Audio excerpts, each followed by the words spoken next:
Good day mga kapatid, welcome to Sharpen the Blade.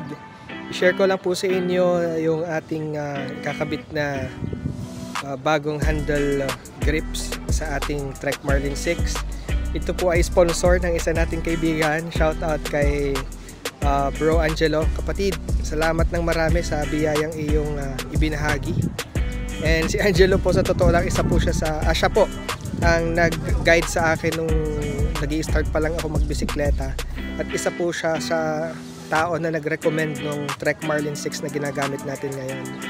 And salamat kapatid for blessing me. Biyaya ka ng Panginoon and may God bless you more.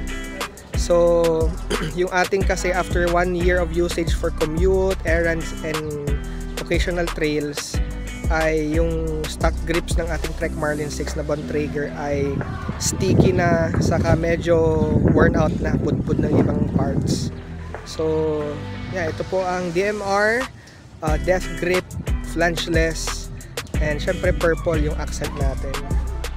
Thin yung napili natin at soft yung compound, at malambot nga, makapit pero malambot, and I believe very comfortable. So, stay tuned na lang pag na-install na natin yan sa ating cockpit.